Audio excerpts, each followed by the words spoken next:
Tiens, regardez, il est redescendu, notre guide, mais cette fois-ci pour nous emmener sur une abbaye. Il a quitté son balcon, la princesse, et tu veux nous parler d'une abbaye, c'est bien ça.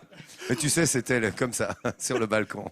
Non, quand on vient faire du ski, des fois, c'est bien de quitter un peu les pistes pour partir à la découverte du patrimoine des environs. Alors, quand on est à quelques dizaines de kilomètres de Chamonix, au nord, on peut aller découvrir ce que les moines ont choisi au XIe siècle, des terres pures, un peu isolées, pour découvrir des nouveaux modes de vie, pour se retrouver au cœur de vastes domaines, pour y introduire des cultures, des pâturages. On était au milieu de forêts, il fallait trouver des endroits pour se recueillir et pour pouvoir vivre. Alors les Chartreux se sont installés à Bellevaux, les chanoines se sont installés à Abondance, et puis les bénédictins, ils se sont installés à Saint-Jean-d'Eau, et vous allez voir que ces ruines sont magnifiques. Partons dans cette histoire. Reconnue pour son domaine skiable, la vallée d'Eau n'est pas seulement un site d'exception pour les amateurs de glisse. Une fois la brume levée, le vallon dévoile peu à peu ses nombreux trésors.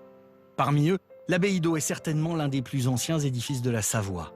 Terre d'accueil des moines cisterciens, l'abbaye a connu de multiples bouleversements. Aujourd'hui en ruine, elle abrite pourtant toujours un pan de l'histoire de la région. C'est à la fin du XIe que les premiers moines viennent s'installer sur les terres savoyardes. À la recherche de nouveaux espaces pour prier, ils vont sans le savoir initier une nouvelle inspiration qui va peu à peu s'imposer dans tout l'Occident. C'est la genèse de l'ordre cistercien. Les premiers moines qui viennent ici sont ce qu'on pourrait appeler aujourd'hui des fous de Dieu. C'est-à-dire des gens qui sont complètement insatisfaits de tous les modèles de vie monastique qu'on peut leur proposer partout ailleurs en France. Pour eux, il leur faut trouver l'ultime défi en montagne, dans le froid, dans le dénuement. Et c'est ici qu'ils vont pouvoir s'éprouver, corps et âme, au contact de ces montagnes. Il faudra plus de 60 ans pour finaliser l'édifice qui, année après année, verra également son domaine s'agrandir. Au final, près de 40 000 hectares de terre vont ainsi constituer l'une des plus grandes seigneuries monastiques d'Europe. Dès 1213, les moines d'Eau sont les seuls seigneurs de toute la vallée d'Eau. Ils perçoivent tous les impôts et ils rendent toute forme de justice. Arnaud connaît ces anecdotes sur le bout des doigts. Natif de la région, c'est dès son plus jeune âge qu'il s'est pris de passion pour l'abbaye. À l'époque, j'avais un copain qui habitait dans la ferme qui est juste dessous et je me rappelle parcourir ce domaine dans tous les sens, en se cachant dans les caves, en escaladant les murs. C'était le terrain de jeu rêvé. Arnaud n'a jamais réussi à quitter son terrain de jeu favori. Aujourd'hui, il souhaite offrir aux visiteurs une véritable plongée dans cette époque cistercienne. Une période où les moines passaient une bonne partie de la journée à psalmodier des chants grégoriens.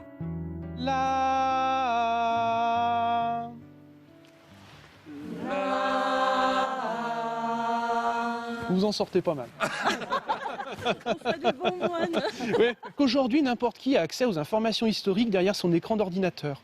Et nous, guides ou médiateurs, on a un autre rôle que ça. On doit apporter aux visiteurs autre chose. On doit stimuler leur sens. Donc c'est pour ça qu'on les fait chanter, mais on les fait quand la saison est bonne, on leur fait sentir des plantes, on leur fait manipuler des objets. Bref, on leur procure des sensations qu'ils ne peuvent pas avoir derrière leur écran d'ordinateur. Les derniers moines de l'abbaye furent chassés en 1792 par les révolutionnaires. Utilisé comme caserne pendant un temps, l'édifice s'est finalement laissé à l'abandon. Pillé par les habitants de la vallée, l'abbaye va ensuite être la victime sacrifiée de l'incendie de l'église paroissiale de la commune. L'église paroissiale, érigée sur l'autre rive du village, brûle en 1823 et les habitants de La Moussière, donc la rive gauche, décident de venir détruire l'abbaye pour prendre les pierres et aller reconstruire leur église paroissiale à 2 km plus loin. Hier, terre d'exil pour des centaines de moines cisterciens, l'abbaye d'Eau et ses vestiges majestueux sont désormais classés aux monuments historiques. Grâce à plusieurs passionnés comme Arnaud, la Haute-Savoie préserve un patrimoine qui autrefois fit la renommée de la région. Absolument magnifique ce que nous a présenté Jean-Sébastien à l'instant, qui donne beaucoup d'idées à André Manoukian pour aller s'y promener.